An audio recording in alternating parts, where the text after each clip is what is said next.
let's get this spot sorted out, because we're going to do a bit of spotting later on, and obviously we'll get the mark set up and everything. I'm just going to check the depth on that as well. So you're paying out the line mark. What sort of depth have you got on that spot now then? Right, let's just have a butcher's what we got. So we got 1, 2, 3, 4, 5, 6, 7, 8, 9, 10. Fair depth of water there, isn't there? 11, 12, 13, 14 foot. 14 foot. That's. I mean, I've been finding that in the areas that I've looked at. So. It's but it is a little bit different on the bottom, it's a bit different. It's a bit slightly different. So I'm going to give that. I'm going to give that a go on that one, because I think that's going to produce some fish. Right, Mark's found a spot, and it's a fair range. It's a good 100 yards plus. But what I want to know, and I'm sure the viewers want to know, is how are you going to find that precise spot again? I mean, you've been pretty intricate about the area you found. It's quite tight. Tight, that's right. How are you going to get it back on there again? Well, some people, what they would do is they would clip it up. Right, on the line clip on the reel. On the line clip on the reel. I personally don't like that when I'm actually marker floating. What I will do is I'll actually wind that all the way back down. Right, so you're winding the float back down through the water now yeah. to meet the lead again. That's met the lead. So it's gone down 14 foot. That's right the way to the bottom. Okay. What I will do then, you can use a bit of tape for this, electrical tape, or I'm actually using coloured marker. Coloured marker. Okay. I mean, what is this? This is braid? It's a braid, yeah. I mean, you can use normal braid if you wanted to, as that you'd use for your hook links. I'm using different colours. The reason why I've got different colours, I might be fishing 3 rods, 2 rods, 3 rods, 4 rods. If I'm fishing 2 rods on that one and 2 rods on another, I only need 1 marker rod. Right. Because all I've got to do is just put that one on, say, for my furthest one, and that one on for my nearest one. Right, so you're colour coding your distance. Colour coding my distance. Okay. Yeah, everybody's different. Yeah, you can use a bit of tape if you want, just a little tiny bit of electrical tape. But I do prefer. It's more visual. You can see it. Okay. And what I do is I wind it all the way down to the lead.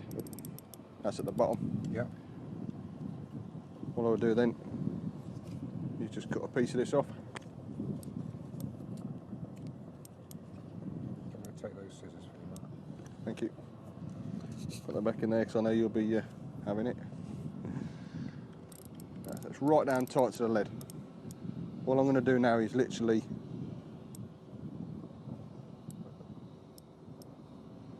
tie like a grinner over the top of it. So this is just to maintain that mark, so Mark, you yeah. know that orange tag represents the distance that for I'm fishing to. that precise spot. Now, if this produced me a lot of fish, and this was going to be my lake, I'm going to be fishing for, say, the next year or something like that, I would actually glue that in position. Right, what, and leave it on the line? And leave it on the line, yeah. It's permanently on the line. So I don't want that to move. So if that produced me a lot of fish, or is an area that I know is the bee's knees, it's caught me, just got a lot of faith in it, I would glue that in literally glue that in position. Okay. What I'll do is, rather than cut it all the way down, cut it short like that. Right, leaving a tag on it. Leaving a tag on it. Now all I do now is, if I want to refine that, rather than to thrash the water to a frame, literally, people do it, they cast and cast and cast. All I'm going to do is, I know me mark where I'm going for that tree. I'm going to cast, get this way out through the rings, past the area that I want to fish. I'm going to reel it all the way back in. Right. So you're winding the float back in now. You're not clipping up. That's it. You're making a recast, and you're actually casting beyond the spot. Yeah. So if I actually was to now reel that in, which I'll quickly do, cast it way past where I'm fishing, drag it back, and as soon as that gets back to here. Right. And this is to the point where the bail arm is there, yeah. I mean, that is, you can see there, it's literally. Yeah. Make sure if you're going to do it in the future, you're always standing in the same position, not 10 yards back. Yeah.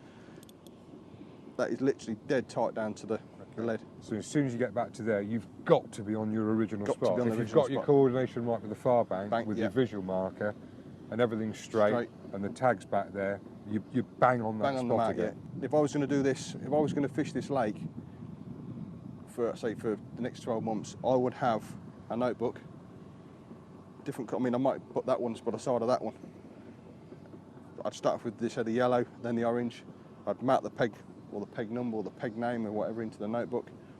I would put that as a mark that I know in the notebook, and I would get around the whole lake. I mean, that mark on there might be two of these. It might correspond the same distance to another peg. Okay, so in effect, you could end up with a reel with several different tags on it. Yeah. It was a friend of mine. That's not going to interfere with your casting. No, or anything it at doesn't. No, because it's so supple.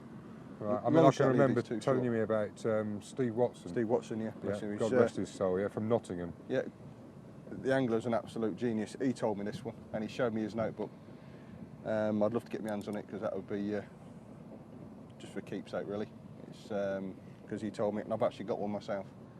And he just used to fish Alstoming, which was a hard water, and he could go there, put his rod out, pop it up. He is smack on the mark. Every time. Every time. He hasn't thrashed the water. So, cast. He just goes, pops it up, checks in his notebook, pickle. Simple as that. And I believe I was the only one that ever seen his reel with that on it. Okay. But I use it myself. A few good tactics then for the long range marking up. I mean, just to reiterate that, Mark is actually casting way beyond the mark. He's not clipping up, and then he's drawing the tag back down to the bail arm on the reel, and he knows that he is spot on every time. And this is a good practice for precise fishing on these small areas. Now, I mean, we've covered extensively your marker float setup. We've looked at Chili's marker float setup. And I think probably what we need to be doing now actually is to get some food on these areas. Yep. And what we will do is we'll look at the way that you use a spod, Chili uses a spod, and I use a spod, and hopefully we'll catch a few more carp. So join us in a second when we'll get onto the old spods and get some food in.